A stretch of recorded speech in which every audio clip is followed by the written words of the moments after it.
গল্পকথা by Rubel চ্যানেলের পক্ষ থেকে আজ আমরা পড়ব উপেন্দ্রকিশোর রায়চৌধুরীর লেখা রূপকথার গল্প বাঘ খেগো শিয়ালের ছানা। এক শিয়াল আর এক শিয়ালিনী ছিল। তাদের 3টি ছানা ছিল, কিন্তু থাকবার জায়গা ছিল না। তারা ভাবল, ছানাগুলোকে এখন কোথায় রাখি? একটা গর্ত না হলে তো এরা বৃষ্টিতে ভিজে মারা যাবে। তখন তারা অনেক খুঁজে একটা গর্ত বার করল, কিন্তু গর্তের চারধারে দেখল খালি বাঘের পায়ের দাগ। তা দেখে শিয়ালিনী বলল, ওগো, এটা তো বাঘের গর্ত, এর ভিতরে কি করে থাকব? শিয়াল বলল, এত খুঁজেও তো আর গর্ত পাওয়া গেল না, এখানেই থাকতে হবে। শিয়ালিনী বলল, বাঘ যদি আসে তখন কি হবে?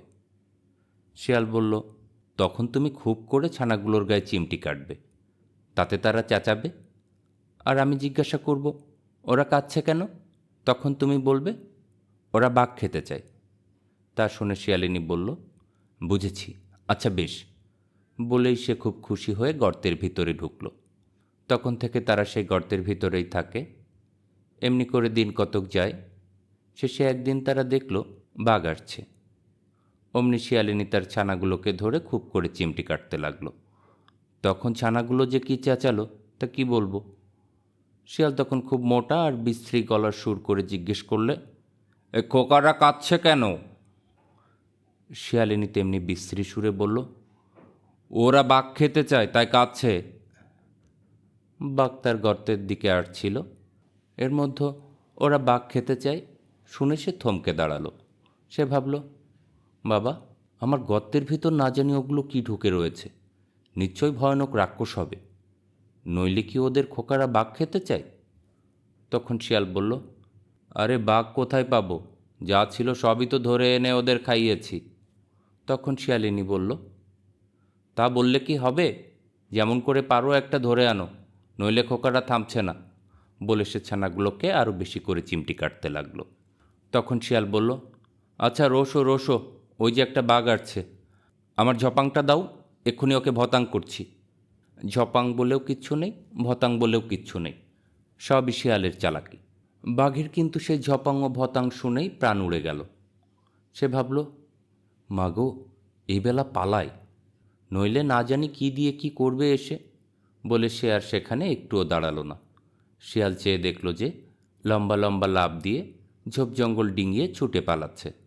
তখন শিয়াল আর শিয়ালিনী লম্বা নিঃশ্বাস ছেড়ে বলল, যাক, আপদ কেটে গেছে। বাঘ তখন এমনি ছুটছে যে তেমন আর সে কখনো ছোটেনি। একটা বানর গাছের উপর থেকে তাকে ছুটতে দেখে ভারী আশ্চর্য হয়ে ভাবল, তাই তো, বাঘ এমনি ছুটছে, এ তো সহজ কথা নয়, নিশ্চয় একটা ভয়ানক কিছু হয়েছে। এই ভেবে সে বাঘকে ডেকে জিজ্ঞাসা করল, বাঘ ভাই, কি হয়েছে? তুমি যে অমন করে ছুটে পালাচ্ছ? বাঘ হাঁপাতে হাঁপাতে বলল, সাধে কি পালাচ্ছি, নইলে এক্ষুনি আমাকে ধরে খেত। বানর বলল, তোমাকে ধরে খায় এমন কোনো জানোয়ারের কথা তো আমি জানি না, ও কথা আমার বিশ্বাস হচ্ছে না। বাঘ বলল, যদি সেখানে থাকতে বাপু তবে দেখতুম, দূর থেকে অমনি করে সকলেই বলতে পারে। বানর বলল, আমি যদি সেখানে থাকতুম তবে তোমাকে বুঝিয়ে দিতুম যে সেখানে কিছু নেই, তুমি বোকা, তাই মিছামিছি অত ভয় পেয়েছ। এ কথায় বাঘের ভারী রাগ হলো। সে বলল, বটে, আমি বোকা, আর তোমার বুঝি ঢের বুদ্ধি, চলো তো একবার সেখানে যাই। বানর বলল, যাব বই কি, যদি আমাকে পিঠে করে নিয়ে যাও। বাঘ বলল, তাই সই, আমার পিঠে বসেই চলো। এই বলে সে বানরকে পিঠে করে আবার গর্তের দিকে ফিরে চলল। শিয়াল আর শিয়ালিনী সবে ছানাদের শান্ত করে একটু বসেছে, আর অমনি দেখে বানরকে পিঠে করে বাঘ আবার আসছে।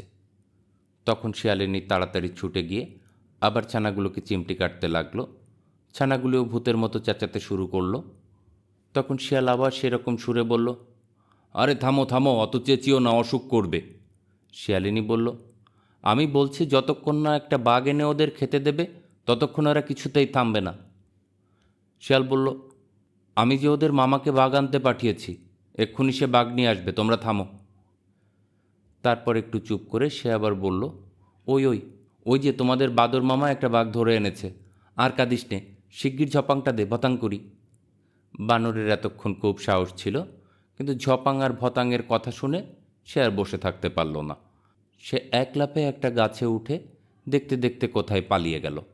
আর বাঘের কথা কি বলবো, সেই যে সেখান থেকে ছুট দিল, দুদিনের মধ্যেও আর দাঁড়ালই না। তারপর থেকে শিয়ালের আর কোনো কষ্ট হয়নি। তারা মনের সুখে সেই গর্ত থেকে দিন কাটাতে লাগলো। গল্পপাঠ ভালো লাগলে চ্যানেলটি সাবস্ক্রাইব করুন। আর কি ধরনের গল্প শুনতে চান কমেন্ট বক্সে জানান। আবার আপনাদের সাথে কথা হবে নেক্সট কোনো পর্বে। ততক্ষণ ভালো থাকুন।